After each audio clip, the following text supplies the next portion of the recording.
From the campus of Sam Houston State University, this is Cable 7 News in Huntsville.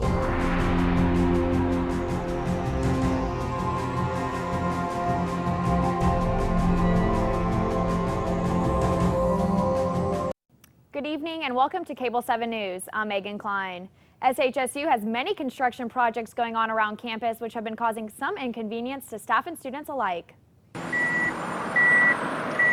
Construction has been an inconvenience for a while now here on the SHSU campus. The good news is, despite the heavy rainfall, all of the various projects are still on track. Well, we just had groundbreaking for the Fred Perkle building, and that will house programs in agricultural sciences and engineering technology. The construction is supposed to be completed by the end of the fall 2016. The new Fred Perkle Engineering Technology Center will be in what used to be the Chemistry and Forensic Science Building's parking lot, which has significantly reduced the number of spaces available to students. However, the new parking lot is being built in between Avenue J and Avenue I to replace the lost spots. It's going to be kind of a give and a take thing. We'll be losing some parking, we'll be gaining some parking. The road repair on Bobby K. Marks Drive has also been inconveniencing drivers on campus. Luckily, it will be completed before the fall semester begins. The people around campus tell us that they will be happy to see the construction finished. You know, you kind of have to live through the pain to see the to see the end result, right? So I'm not necessarily super excited about all the construction, but hopefully, you know, things will be great at the end. Other projects such as the construction outside the Dan Rather Communications Building should be completed before the fall semester. This has been Ryan Smith, Cable 7 News.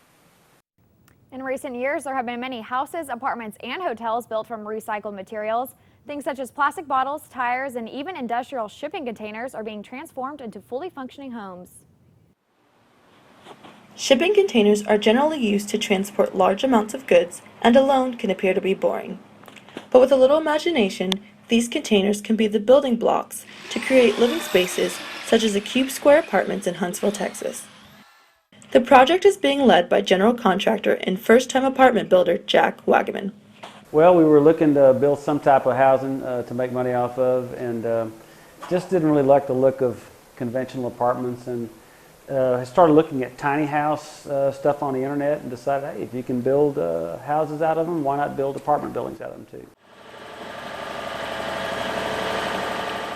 These energy-efficient apartments are rated for 60,000 pounds of cargo and are mounted on concrete piers that go 8 feet into the ground to assure durability and longevity.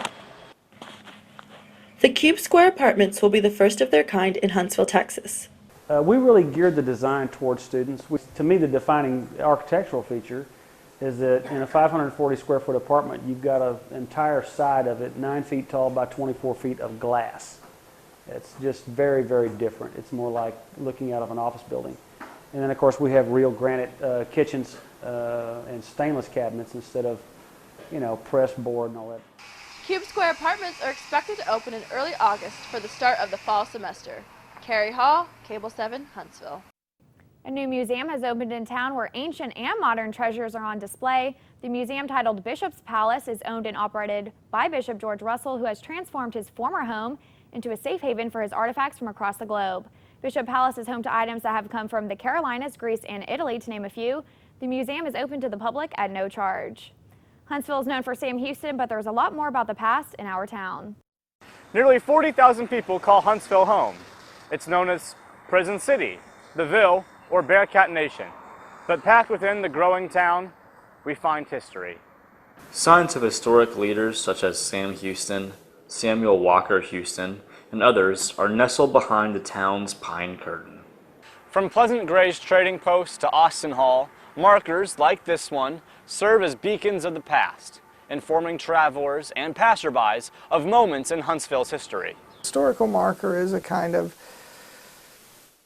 official recognition by the Texas Historical Commission that an event, a building, an individual is a site of significance, and that it's being officially recognized by the Texas Historical Commission as such. Markers are approved by the Texas Historical Commission after an application process that proves that a site is historically relevant. They range from businesses, churches, cemeteries, and more. The history department at Sam Houston and its students have started an initiative to digitalize the important parts of East Texas history through an interactive app and website. So as Huntsville grows in an increasingly digital world, the past joins hands with the 21st century. Jake Spadie, Cable 7, Huntsville. Huntsville may be a small town, but it is famous for several different things, one of which is a legendary barbecue restaurant that has been recognized nationwide for its food and service. The city of Huntsville is well known for the Texas State Prison and the University of Sam Houston. But could Huntsville be known worldwide for something else? Clinton Edison is the manager of New Zion Church's Barbecue, which has been serving this community for over 45 years.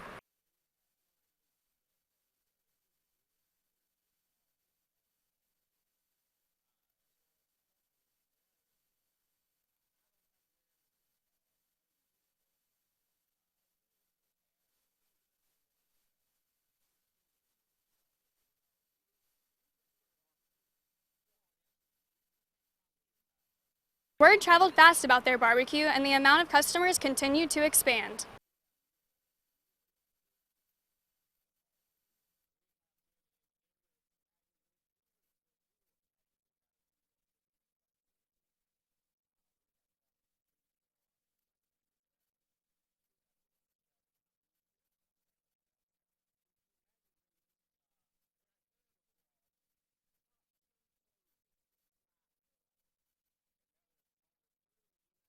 Edison is passionate about keeping his business thriving and encourages new customers to be a part of the barbecue tradition in Huntsville.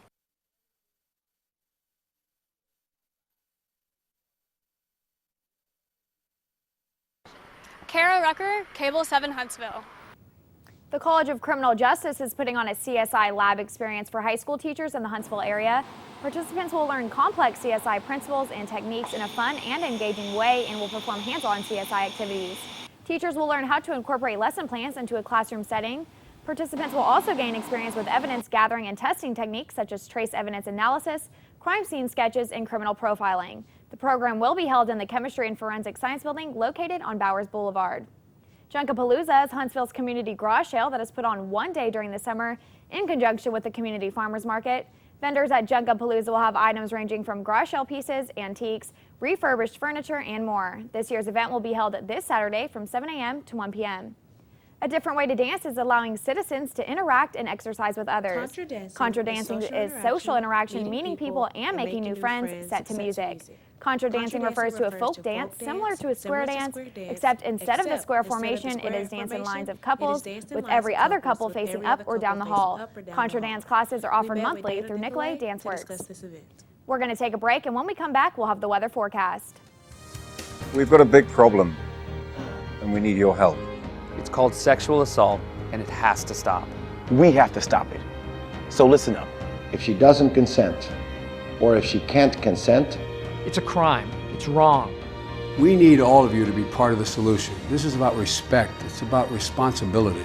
It's up to all of us to put an end to sexual assault. And that starts with you. Because one is too many. I am Little League. I am Little League!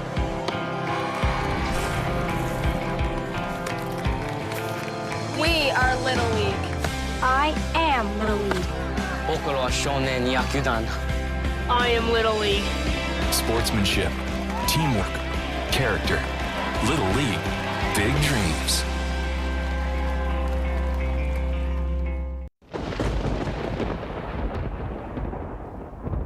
While the rain went away for the start of this week, the sun has took its place and has been shining brightly all day. Taking a look outside, it is currently a toasty 89 degrees, but feels more like 94. There is 52% humidity with a slight 5 to 10 mile-per-hour wind to the south. Going into the overnight hours, we can expect a cooler temperature of 72 degrees with a small 20% chance of scattered showers throughout the night. If you're planning on spending time outside this week, the UV index is expected to stay in the upper extremes for the rest of this week, so be sure to wear proper clothing and protect your eyes and skin.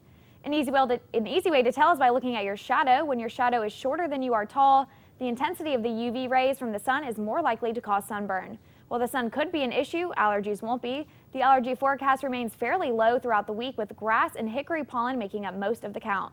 We'll be back with updates on Bearcat athletes after the break, but first, here's a look at your 7-day forecast.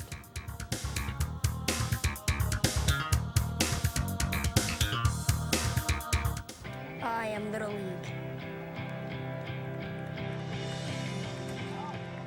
I am Little League.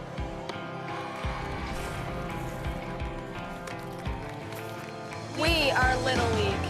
I am Little League. 僕らは少年野球団 I am Little League. Sportsmanship, teamwork, character. Little League, big dreams. Listen to me. I have 30 seconds. What did you about me? About being a kid with a disability. I am a joker.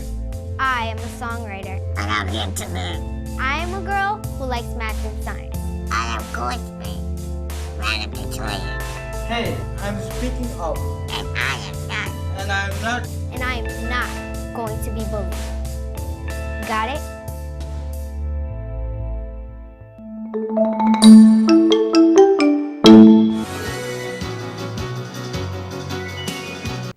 Athletes and sports enthusiasts are experiencing struggles by the heat of summertime in Texas.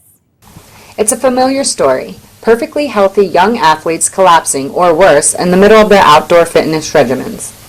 Always, somebody that either wasn't completely hydrated, they didn't, properly, feed their body the fuel that they need before the exercise class that we did. And, they didn't necessarily pass out, but we were able to, catch it before. The summer sun can be brutal, and precautions should be taken as temperatures begin to rise. Biggest thing is, I would say being hydrated prior to going outside and being physically active or doing anything that's outdoors in the heat. Even indoors in the heat. The biggest thing is going to be, getting hydrated, 2 hours before the activity. Summer workout programs for the Sam Houston State University athletes have been adjusted due to scorching temperatures. Should you fall victim to heat-related injuries, measures should be taken. If that were to happen, obviously you're going to want to call 911. It's a little bit more serious than, something such as heat cramps or heat exhaustion. Once summer off-season is over and temperatures begin to decline, athletes on campus will return to their regular scheduled practices. Rebeca Gary, Cable 7, Huntsville. Sam Houston State University takes a lot of pride with the athletic facilities. Chris Thompson, head of all athletic academics, said that when we have good facilities, our athletes play better. Whether it's a dead spot on the court or a bump in the turf, that could play a major role in how our team plays. If those kind of problems don't get fixed, it could be detrimental to our level of play. Having nice facilities is also a big recruiting tool. However, SHSU proves that not having the nicest facilities has nothing to do with winning championships. The Sam Houston State University Recreational Department will have intramural sand volleyball for the summer. The deadline for signups is June 14th at 5 p.m. Teams will consist of 4 versus 4. If you have a team then, make sure to sign up with them. You can sign up by yourself and you'll be placed on a team through Rec Sports. You can sign up in the HKC facility located on Sam Houston State University campus and the Rec Center. For more information, contact the Rec Center front office. Summer is generally a time to relax by the pool and enjoy time away from school, but not for Sam Houston State athletes. Although it is their off season, 5 to 6 days of their week consist of conditioning and hitting the weight room. These athletes work hard year-round to stay in shape and ensure that they are at the top of their game when the season begins. Strength and conditioning coach Brian Hess says that working out even in the off-season aids in preventing injury and gives the athletes that devote the time to continue the workouts over the summer an edge over their competitors. Many of these athletes are also enrolled in summer school to keep their minds on track in the classroom as well as on the field. And finally, new art classes are coming to the Winhome Art Center. The Early Bird Art Camp will include gardening, arts and crafts, along with other art-related classes. The purpose of the Early Bird Camp is to help kids get their creative potential flowing. The first session is on July 14th at 9 a.m. Registration starts June 16th. The Winhome Art Center is located in Huntsville on 1428 11th Street. This camp is designed for students to attend all 3 classes. There will be a $65 fee per week, regardless whether the student chooses to attend all classes. That is all the time we have for today. Thank you for joining us. We will see you right back here next week.